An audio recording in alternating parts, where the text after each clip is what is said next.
আসসালামু আলাইকুম রহমতুল্লাহি ওবরকাতুহু। সম্মানিত দর্শক, আওয়ামী লীগের অন্যতম শীর্ষ এবং ত্যাগী নেতা জনাব কামাল আহমেদ মজুমদার, মিরপুরের কামাল মজুমদার নামেই তিনি সমধিক পরিচিত। সম্প্রতি তার একটি বক্তব্য এবং তার একটি কান্নার দৃশ্য রীতিমতো ভাইরাল হয়ে পড়েছে। তিনি এখন কারা অন্তরীণ আছেন এবং বিচারের মুখোমুখি।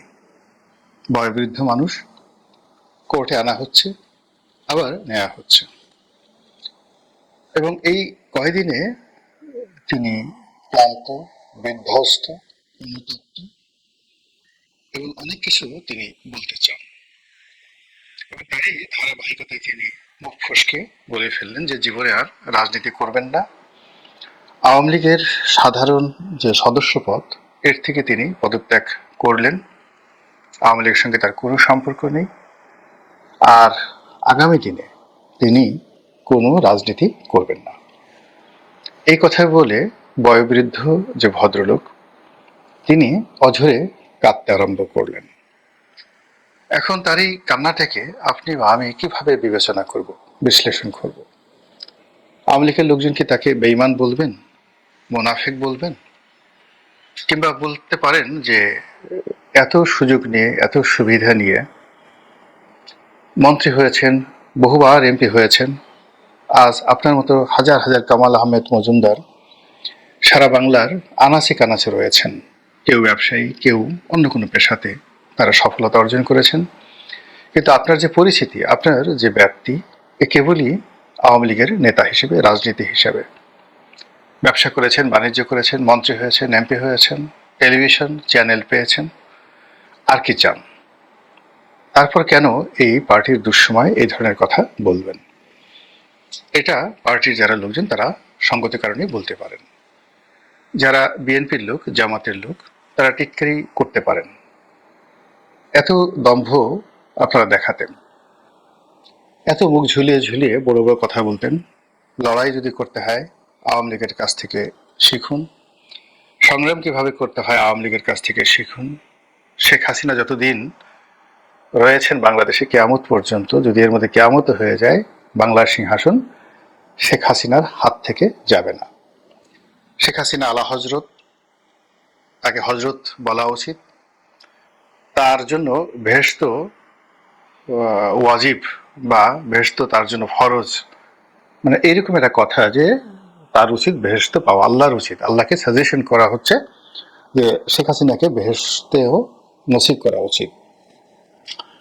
অনেকে বলতে যে তিনি অলি আল্লাহ, এবং তার সে অলিত্ব জাহির করার জন্য বলা হতো যে এত রাতে এসে তিনি তাহাজুদ নামাজ পড়েন, তসবি করেন, তাহালিল করেন, দেশ জাতির চিন্তায় তিনি ঘুমন না, কখনো কখনো তন্দ্রাগ্রস্ত হয়ে পড়েন, এবং শেখ হাসিনার হাতেই বাংলাদেশ।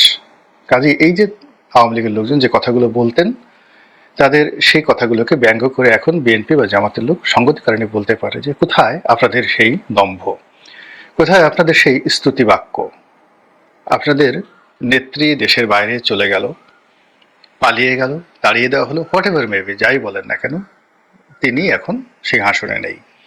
তার পক্ষে একটা মিছিল করার মতো লোক নেই, মঞ্চে দাঁড়িয়ে কথা বলার মতো লোক নেই, তার জন্য আত্মত্যাগ করার মতো কোনো সিপাহী বা কর্মী সারা বাংলাদেশে নেই যে আমার জীবন যৌবন আওয়ামী লীগের জন্য, জননেত্রী শেখ হাসিনার জন্য আমি এটা পেয়েছি, ওটা পেয়েছি, ইত্যাদি অনেক কিছু কাজেই আমি স্বেচ্ছায় কারাবরণ করবো, স্বেচ্ছায় গণপিটুনি খাবো।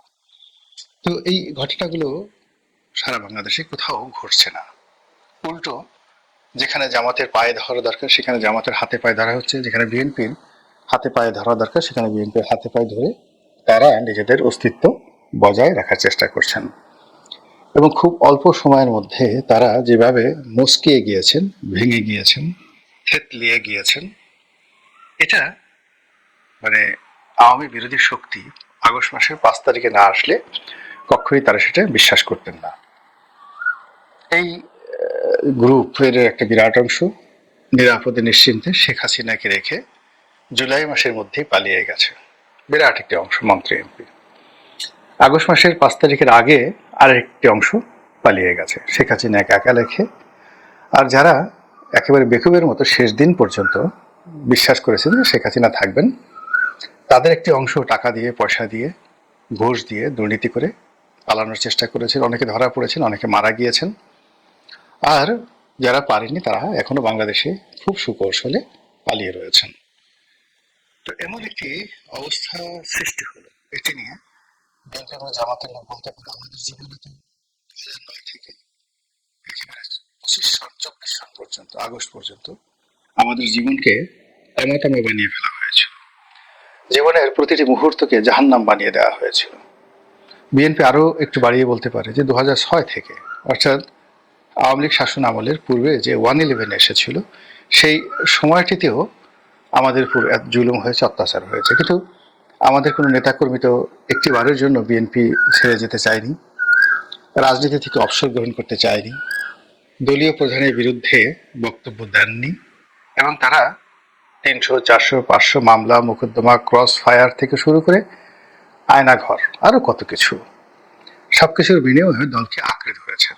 কাজেই যদি স্ট্রেংথ বলতে যা কিছু বোঝায়, সেটি বিএনপির সঙ্গে, আওয়ামী লীগের সঙ্গে, জামাতের সঙ্গে এখন তুলনা করার সময় এসেছে। এটা হলো আওয়ামী লীগ বিরোধী শক্তির কথা। কিন্তু আপনি যদি দার্শনিক দৃষ্টিকোণ থেকে চিন্তা করেন, সত্যিকার অর্থে সমাজকে দেখেন, তাহলে দেখবেন যে আওয়ামী লীগের যে সকল কর্মী এবং সমর্থক, ত্যাগী নেতা, তারা এই সময়টিতেও বিচলিত কেউ হচ্ছেন না।